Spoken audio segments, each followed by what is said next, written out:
Good morning everyone, welcome to knowledge account. আমরা আজকে দেখব 9 জুন 2026 এর ইম্পর্টেন্ট কারেন্ট অ্যাফেয়ার্স, তার সাথে সাথে রিলেটেড স্ট্র্যাটেজিকে। ফার্স্ট, কোন দেশের পররাষ্ট্রমন্ত্রী খলিলুর রহমান জাতিসংঘের সাধারণ পরিষদের 81তম অধিবেশনের সভাপতি হিসাবে নির্বাচিত হয়েছেন? 81st ইউএনজিএ সভাপতি হিসাবে নির্বাচিত হয়েছে বাংলাদেশ। এর পররাষ্ট্রমন্ত্রী খলিলুর রহমান 2026 সালের 2রা জুন নিউ ইয়র্কে জাতিসংঘের সদর দপ্তরে অবস্থিত সাধারণ পরিষদ হলে অনুষ্ঠিত নির্বাচনে বাংলাদেশের পররাষ্ট্রমন্ত্রী খলিলুর রহমান জাতিসংঘের সাধারণ পরিষদের 81তম অধিবেশনের সভাপতি নির্বাচিত হয়েছেন। সাধারণ পরিষদের সভাপতি মূলত পূর্ণাঙ্গ অধিবেশনগুলো সভাপতিত্ব করেন এবং সদস্য দেশগুলোর মধ্যে আলোচনা সহজতর করে তোলেন। এই পদটা জাতিসংঘের সাধারণ সম্পাদকের পদ থেকে সম্পূর্ণ আলাদা। জাতিসংঘের মোট 6টা প্রধান অঙ্গের মধ্যে সাধারণ পরিষদ অন্যতম প্রধান একটা শাখা।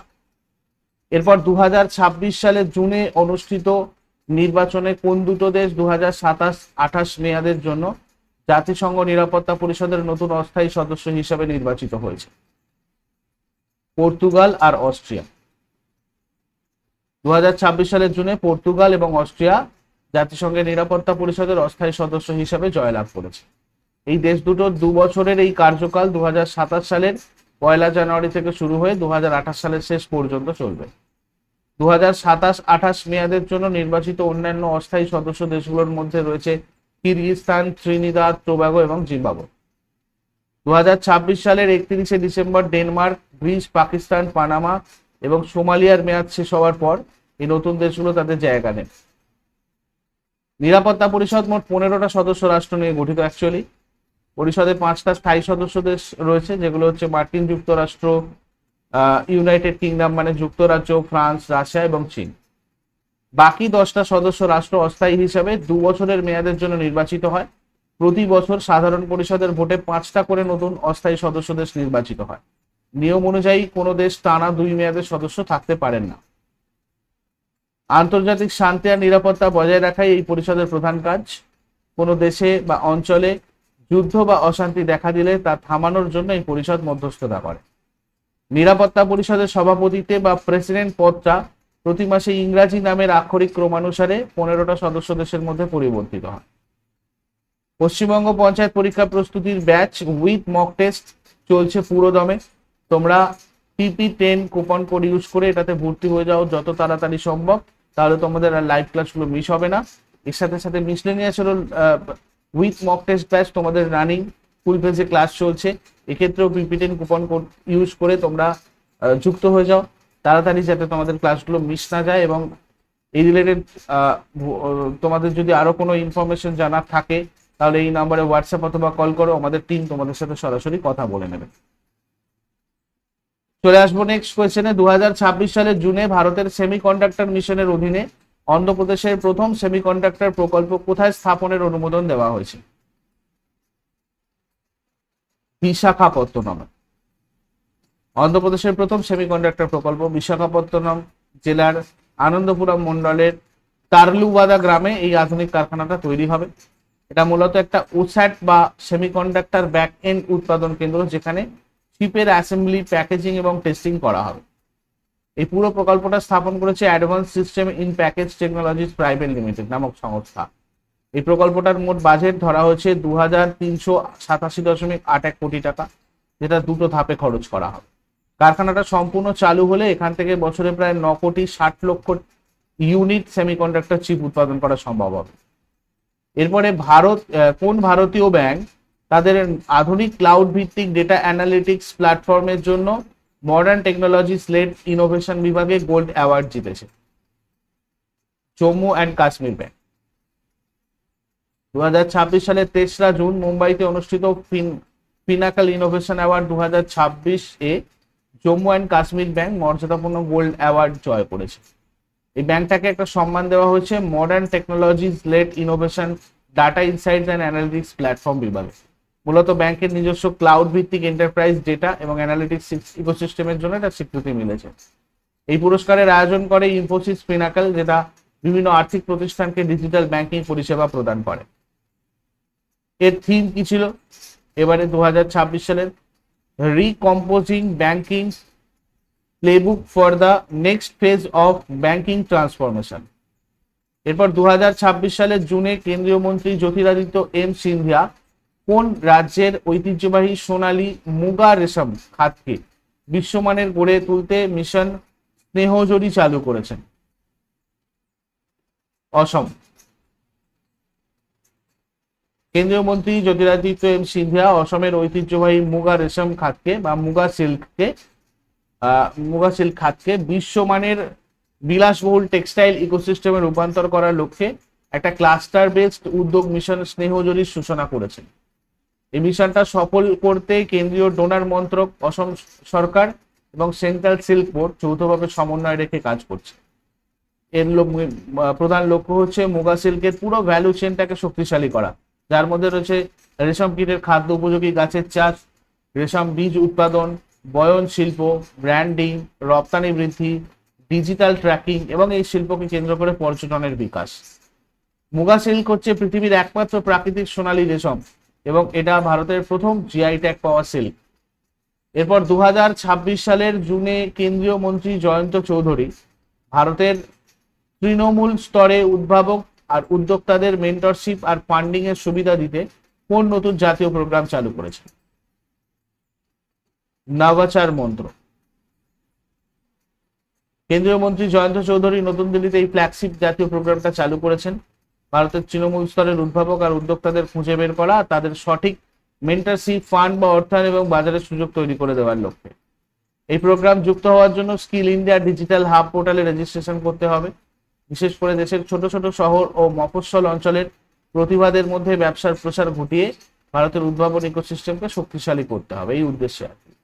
যাই হোক, 2026 সালের জুনে কোন ভারতীয় শহরে দ্বিতীয় ব্রিক্স কালচার ওয়ার্কিং গ্রুপ বৈঠকের আয়োজন করার কথা ঘোষণা করা হয়েছে? বারাণসী।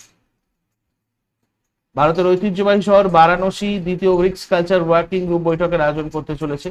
এই মেগা বৈঠকে চীন, ব্রাজিল, মিশর, ইথিওপিয়া এবং ইন্দোনেশিয়া সহ বিশ্বের 11টা দেশের বরিষ্ঠ কূটনীতিক, নীতি নির্ধারক এবং সাংস্কৃতিক বিশেষজ্ঞরা অংশ নেবেন। এই সম্মেলন চলাকালীন বারাণসীর কাশীর ঐতিহ্যবাহী জিআই ট্যাগ প্রাপ্ত পণ্য এবং ওডপ ওয়ান ডিস্ট্রিক্ট ওয়ান প্রোডাক্ট পণ্যগুলোর একটা বিশেষ প্রদর্শনীর আয়োজন করা হবে। এই প্রদর্শনীর মূল উদ্দেশ্য স্থানীয় শিল্পী ও কারিগরদের এক অনন্য সুযোগ দেওয়া, যাতে তারা বিশ্ব প্রতিনিধিদের সামনে বারাণসীর সমৃদ্ধ সাংস্কৃতিক ঐতিহ্য এবং দুর্দান্ত হস্তশিল্পের প্রদর্শন করতে পারেন। 2001 সালে ব্রিটিশ অর্থনীতিবিদ জিম ওনিল বিশ্ব অর্থনীতিতে দ্রুত উন্নয়নশীল 4টে দেশের সম্ভাবনা বোঝাতে প্রথম ব্রিক শব্দটা ব্যবহার করেন। 2009 সালের 16 জুন রাশিয়ার ইয়েকাতেরিনবার্গে এই জোটের প্রথম আনুষ্ঠানিক শীর্ষ সম্মেলন অনুষ্ঠিত হয়। প্রথম দিকে এই জোটের নাম ছিল ব্রিক, ব্রাজিল, রাশিয়া, ভারত এবং চীন নিয়ে। তারপর 2010 সালে দক্ষিণ আফ্রিকা অ্যাড হওয়ার পর এটার নাম ব্রিক্স হয়েছে। ব্রিক্স জোটের সদস্যপদ সাম্প্রতিক সময় ব্যাপকভাবে বৃদ্ধি পেয়েছে। মানে এটা মূলত দুটো ভাগে দেখা, প্রতিষ্ঠাতার মূল 5টা দেশ তো রয়েছে, ব্রাজিল, রাশিয়া, ইন্ডিয়া, চায়না আর সাউথ আফ্রিকা। আর 2024 সালের 1 জানুয়ারি থেকে এই জোটে নতুন 4টে দেশ আনুষ্ঠানিকভাবে যোগ দেয়: মিশর, ইথিওপিয়া, ইরান আর ইউনাইটেড আরব এমিরেটস। আর্জেন্টিনা প্রথমে যোগ দেওয়ার কথা জানিয়েছিল, পরে সেটা বাতিল করে। সৌদি আরবকে আমন্ত্রণ জানানো হলেও তারা এখনো চূড়ান্ত যোগদানের প্রক্রিয়ার পর্যালোচনা করছে, মানে চলছে ব্যাপারটা। এরপর 2026 সালের জুনে দুর্নীতি, ম্যাচ ফিক্সিং এবং নিয়ম লঙ্ঘনের অভিযোগে আন্তর্জাতিক ক্রিকেট কাউন্সিল কোন দেশের ক্রিকেট বোর্ডের সদস্যপদ স্থগিত করেছে? কানাডা। মেম্বারশিপ বা সদস্যপদের শর্তাবলী লঙ্ঘন করার অপরাধে আন্তর্জাতিক ক্রিকেট কাউন্সিল তাৎক্ষণিকভাবে ক্রিকেট কানাডার সদস্যপদ স্থগিত ঘোষণা করেছে। এই সদস্যপদটা স্থগিত হলেও কানাডার জাতীয় ক্রিকেট দলগুলো আইসিসির যে কোনো আন্তর্জাতিক টুর্নামেন্ট আর ইভেন্টে স্বাভাবিকভাবে অংশ নিতে পারবে। নির্বাসন চলাকালীন কানাডা দলের ম্যাচ আর খেলা পরিচালনার জন্য প্রয়োজনীয় সমস্ত ফান্ডের ব্যবস্থা আইসিসি একটা নিজস্ব নিয়ন্ত্রিত ব্যবস্থার মাধ্যমে সরাসরি প্রদান করবে। আইসিসি 1909 সালের 15 জুন ইংল্যান্ডের লর্ডসে প্রতিষ্ঠিত হয়। তখন এর নাম ছিল ইম্পেরিয়াল ক্রিকেট কনফারেন্স। 1965 সালের নাম বদলে রাখা হয় ইন্টারন্যাশনাল ক্রিকেট কনফারেন্স। তারপর 1989 সালের পরে এটার নাম করা হয় ইন্টারন্যাশনাল ক্রিকেট কাউন্সিল, যেটা বর্তমানে রয়েছে। এর হেডকোয়ার্টার প্রতিষ্ঠার পর থেকে দীর্ঘ প্রায় 96 বছর আইসিসির প্রধান কার্যালয় ছিল ইংল্যান্ডের লন্ডনে। ঠিক আছে।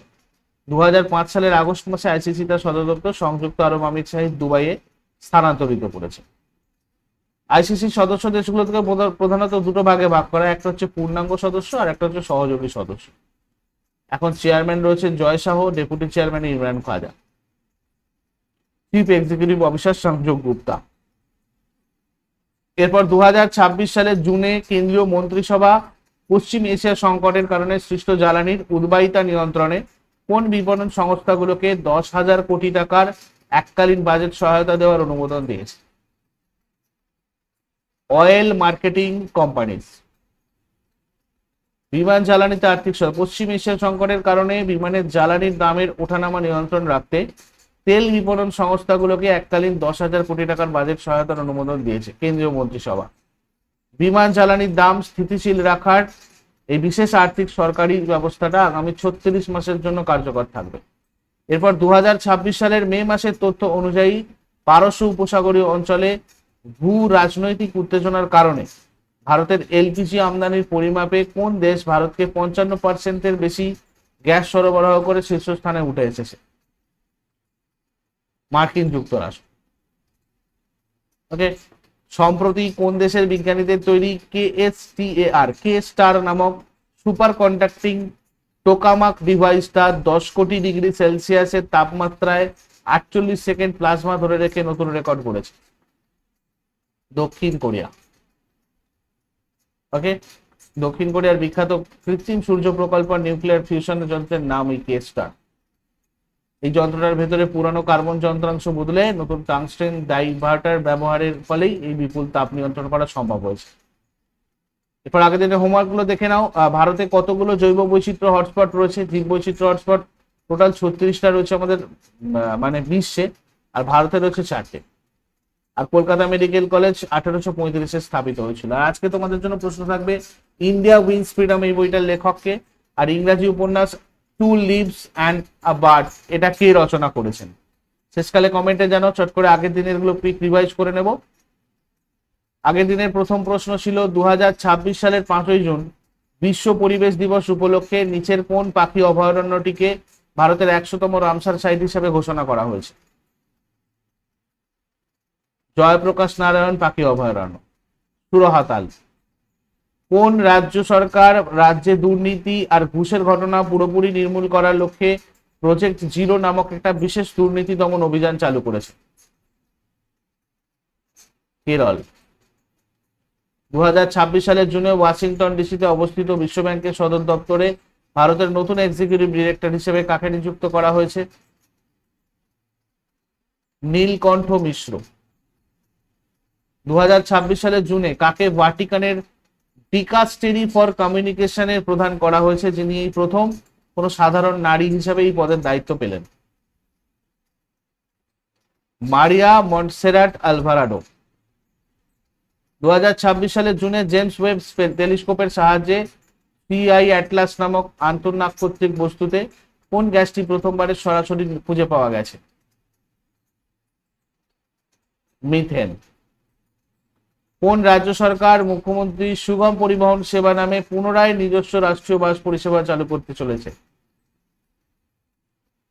মধ্যপ্রদেশ। 2026 সালের জুন মাসে ঘোষিত পিএম সূর্য ঘর এক্সেলেন্স অ্যাওয়ার্ডে মাঝারি স্তরের গ্রাহক বিভাগে 3টে ভিন্ন ক্ষেত্রে দেশের মধ্যে প্রথম স্থান অধিকার করেছে কোন রাজ্য? উড়িষ্যা। ভারতের কোন কেন্দ্রশাসিত অঞ্চলের কাদমাত দ্বীপের কাছে বিশ্বের অন্যতম বৃহত্তম জীবন্ত প্রবাল প্রাচীর পটাটো প্যাচ আবিষ্কৃত হয়েছে? লাক্ষাদ্বীপ। 2026 সালের জুনে কোন ফাইটার জেট থেকে দেশীয় ক্ষেপণাস্ত্র রুদ্রম 2 এর সফল পরীক্ষা চালানো হয়েছে? Sukhoi Su-30 MKI। 2026 সালের জুন মাসে ভারতের জনপ্রিয় ডিজিটাল পেমেন্ট ব্যবস্থা ইউপিআই নিচের কোন দেশের জাতীয় কিউআর কোড ব্যবস্থা KHQR এর সাথে যুক্ত হয়ে আনুষ্ঠানিকভাবে চালু হয়েছে? কম্বোডিয়া। এগুলো ছিল আগের দিনের কোয়েশ্চেন। ইউজফুল বলে মনে হলে অবশ্যই সবাই লাইক করো, বন্ধুদের সাথে শেয়ার করো। কমেন্ট করে তোমাদের ফিডব্যাক জানাও। আর প্রতিদিন সকাল 6টার সময় ডেইলি কারেন্ট অ্যাফেয়ার্সের আপডেটের জন্য নলেজ অ্যাকাউন্টকে সাবস্ক্রাইব করে বেল আইকন প্রেস করে অলে ক্লিক করে রাখো। Thank you so much, take care, have a great day.